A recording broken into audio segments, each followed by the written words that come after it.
All right, let's settle one of the all-time great pop culture debates. Dragon Ball Z fighters going up against Marvel's Avengers. But here's the thing.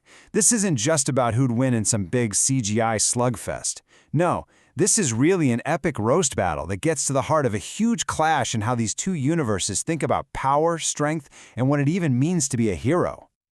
And boom, the first shot is fired by none other than the Prince of All Saiyans, Vegeta. The teams have barely even looked at each other, and he's already dropping this line. This tells you everything, and I mean everything you need to know about the Saiyan mindset. They take one look at Earth's mightiest heroes and are just completely, utterly unimpressed. Okay, so let's look at the lineup, the tale of the tape. On one side you have the Saiyan elite, Goku and Vegeta, pure, raw, planet-shattering power. And on the other, you've got this full roster of Avengers, packing everything from literal gods and super soldiers to tech geniuses in metal suits. It's a classic matchup, overwhelming force versus strategy, teamwork, and a whole bunch of wildly different skill sets. So for our first round, things get, well, they get theological. It all kicks off with this huge debate over what divinity is. I mean, the Avengers have an actual literal god on their team, but as we're about to see, the Saiyans have a very, very different take on what that title is actually worth. Just look at the resumes here. It's kind of wild. Thor's claim to being a god is his birthright. He is the god of thunder, end of story. But for Goku and Vegeta, God is just a job title for your next opponent. Goku hangs out with beings who can erase entire universes on a whim. And Vegeta literally punched a god of destruction so hard the guy had to sit down and rethink his entire life. For these guys, gods aren't born. They're just benchmarks you have to beat. And you know what? Nothing, and I mean nothing, shows this philosophical gap better than Mjolnir. Thor presents his hammer as this ultimate test of character, of worthiness. It's a moral judgment. So when Goku tries to lift it, he struggles for like half a second, and then just casually picks it up. He reveals he was just holding back his power. In the Dragon Ball universe, if your strength is overwhelming enough, it just makes concepts like worthiness totally irrelevant. And this is the Saiyan perspective in a nutshell. They see Thor relying on a tool, even a super powerful divine one, and they just see it as a weakness. For them, power is something that comes from inside you. I mean, Vegeta's toddler daughter could fly, so from their point of view, a so-called god who needs a hammer to get off the ground is, yeah, it's adorable. Now, to really get inside the Saiyan mindset, you have to understand this one core concept: power levels. For them, strength isn't some abstract idea. It's a number, a hard, cold, quantifiable number.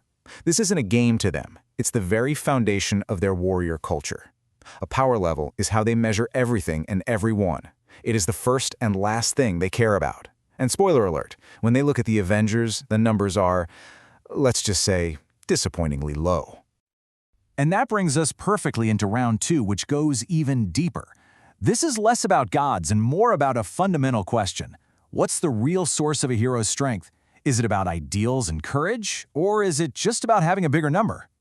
So here we have it, straight from Captain America. This is the quintessential Avengers philosophy. This is the moral bedrock of their entire universe. The idea that true strength comes from your character, from your refusal to back down. It's inspiring, it's heroic, and it defines heroes like him. And then Vegeta immediately takes that beautiful, heroic sentiment and translates it into the cold, hard language of power levels. To him, all that talk about heart and courage is just a nice story people tell themselves when they lack actual, measurable strength. The disrespect is just, it's breathtaking, really. Next up to the plate is Iron Man. Tony Stark gives his famous, iconic resume, right? But Vegeta, as always, just cuts right through all of it. He points out that all of Stark's power comes from a machine. You take away the suit, and he's just a guy. From the same perspective, that's not real strength. That's a dependency. It's a crutch. All right, round three. This is where we really get into the nitty-gritty, a direct comparison of feats of strength. And this, my friends, is where the difference in scale between these two universes becomes terrifyingly and kind of hilariously clear. We're going to start at the bottom of the ladder here with Hawkeye. He's an expert marksman, one of the absolute best on the entire planet. But in a universe where people blow up moons for fun, Vegeta just dismisses his incredible skill as a hobby, an Olympic sport. Ouch. Okay, next up, Spider-Man. He chimes in that he can lift about 10 tons. Now, in the Marvel universe, that's legit superhuman. That's an impressive number that gets you a lot of respect. But not in this room. The Saiyan's reaction is once again complete and total dismissal. For them, that level of strength is just trivial. Vegeta even claims his wife lifts more than that when she's out shopping. The gap in what's considered strong is just astronomical. And this slide really puts it all into perspective. The Hulk's power scales with his anger, which is absolutely terrifying. But the Saiyans talk about villains like Frieza, who destroyed planets, casually. Goku fought an opponent who punched him so hard he was literally knocked through time. These aren't just differences in power, they're differences in the fundamental laws of reality. But then, just when you think it's all about who punches harder, Ant-Man offers this fascinating counterpoint.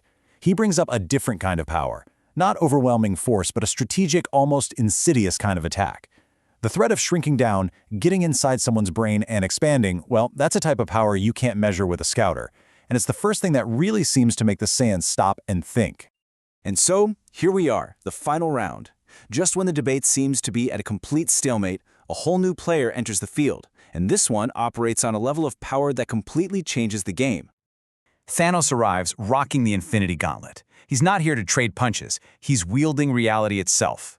He boasts about his universe-altering snap, and then he tries it on Goku and Vegeta. He snaps his fingers to just erase them from existence, and the result? Almost nothing happens. So, after getting hit by a power that wiped out half of all life in an entire universe, Goku checks his power level. He feels like he might have lost about 1 million, which is nothing because he still has 999 billion left. The single most powerful weapon in the Marvel Universe was just a tiny drop in the bucket for a Saiyan. And Vegeta, of course, has to get the final word. His assessment of the Infinity Gauntlet's universe-erasing power is simple, blunt, and perfect. Pathetic.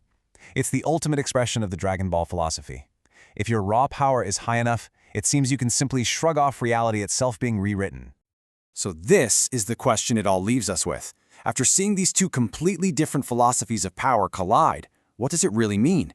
Is it about your moral worth, your genius-level tech, your courage and heart, or is it just a number so astronomically high that nothing else even matters? The answer, it seems, depends entirely on which universe you happen to be in.